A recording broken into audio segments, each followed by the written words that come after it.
the first segment of Off the Bench, your number one spot for sports, all things sports, sports media, hot takes, and more. Kicking us off with our first story today, we are talking about them Wolverines! The Michigan Wolverines will replace Kurt Campbell and hire in Chip Lindsey as its next offensive coordinator per the school. For those of you who don't know, Lindsey served as North Carolina's offensive coordinator and quarterbacks coach. Now, I think this is a good move, personally, for the Wolverines, just off the fact that they cannot be any worse offensively. I mean, Kurt Campbell led Michigan to being one of the worst offenses in the Power Four, number 112 in scoring with 22.3 points per game. God dang! And 128 by averaging a measly 294.3 yards per game. Now, the Tar Heels didn't have a stellar season, but they still did better in every category offensively than the Wolverines did. And the fact that Chip Lindsey worked with Drake May during that 2023 season, and he turned into a number 3 overall pick, I'm thinking and hoping that we see this same outcome for Bryce Underwood. We now have a quarterback with at least some arm talent.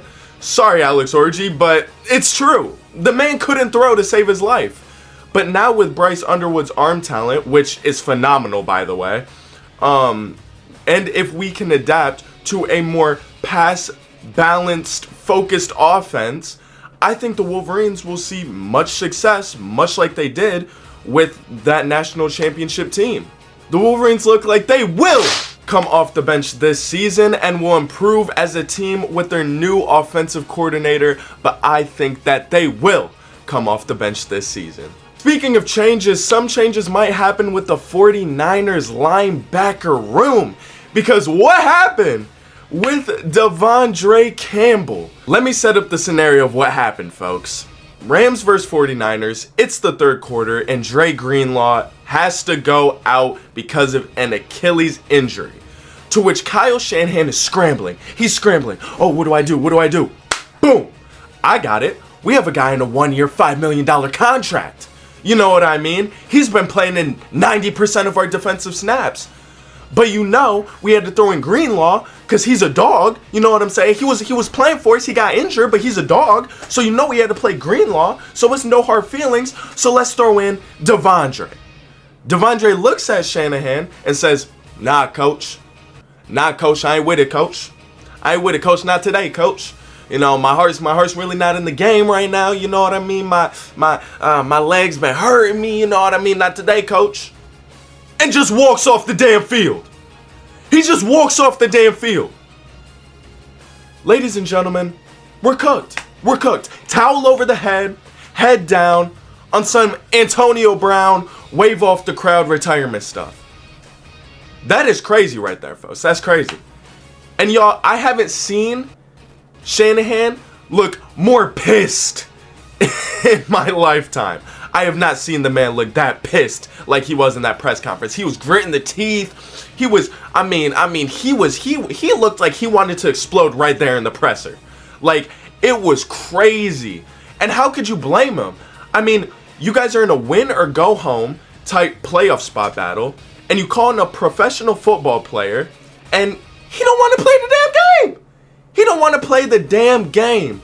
I have no sympathy for players whose hearts are not in the game. You suited up. You suited up. You wore the 59. You wore your numbers on your chest, and you don't want to play the damn game. If you suit, you're healthy. You learn that stuff back in Pop Warner football.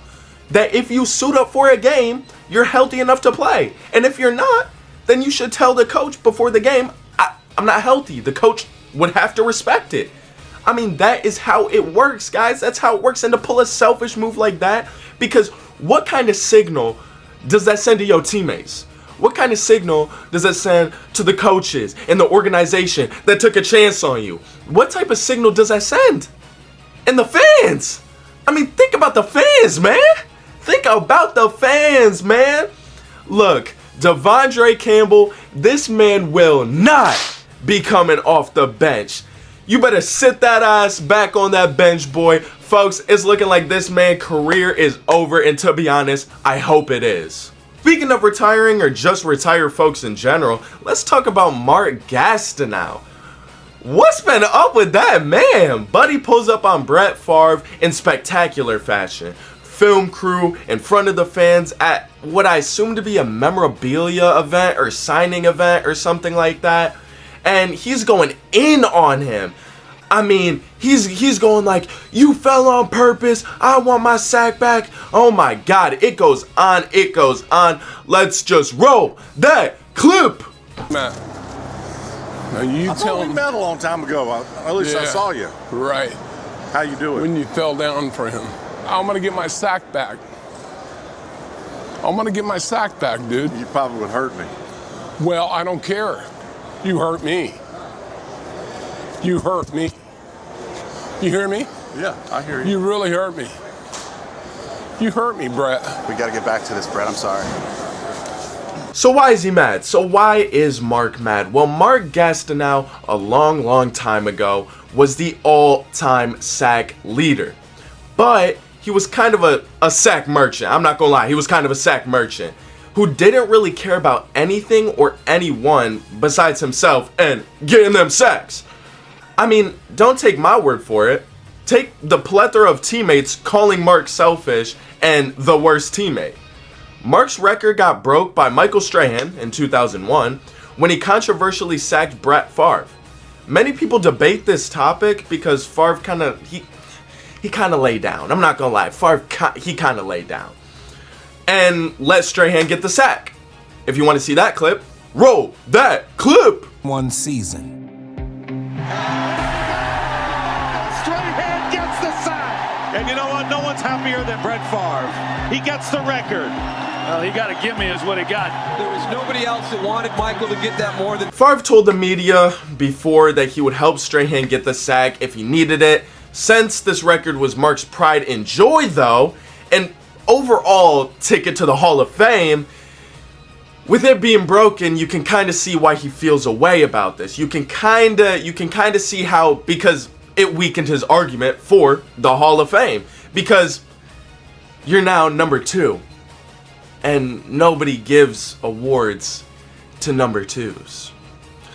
So, and honestly, he really had nothing, and I just think Mark is kind of nuts for this. I think he's kind of nuts for this. He needs to sit that ass down in a retirement home somewhere and bask in his own selfishness. You big dummy, okay? Like, there's no reason to pull up in the way that he did. That kind of is rude. That's like very rude. That's very weird anyways, okay? That's at least weird that you were going to pull up on Brett Favre in a signing event and all of that. That's just weird. The whole situation's weird. Mark Gastineau, you will not be coming off of the bench, okay? You will not be coming off of the bench. Go sit that ass down on the retirement home, man. Go sit that ass down back on the bench, bro. Maybe drink your Kool-Aid. Maybe chill. Call in the nurse to come get you some tea, some water, because yo ass needs to stay retired, boy. Sit that ass on the bench. Ladies and gentlemen, this has been a story-filled off-the-bench segment. And now it's time to wrap it up with our off-the-bench play of the week. This is coming from the Bengals vs. Cowboys game, America's team. Psych! This ain't the Detroit Lions, baby! But the Cowboys blocked the Bengals punt after the block cornerback Amani Oruwariye tried to pick up the bouncing ball, but since he's a quarterback, he ain't got no hands, baby! And then it tips off the hands, and it's live. It's live, guys. It's live. The Bengals recovered, which gave Joe Burrow enough time to pass it to Jamar Chase for a spectacular, heartbreaking touchdown, and the Bengals win. With that being said, Amani Oruwariye, you are not coming off the bench, okay? You need to be released. You are not coming off the bench, my brother. But y'all know I'm just trolling, man. Thank you guys so much for watching, listening, viewing, and subscribing to the channel. We are going to be running a poll. Do you think that the Heisman voting was right? You know, Travis Hunter was our winner for the Heisman. Do you think that it was right? Yes or no? Put the poll, which will be down in the description box below. Do you think Ashton Jeanty should have won it? Do you think Travis Hunter should have won it? Let us know down in the comments below. But I've been your host, and you guys have a great day. I'll see ya.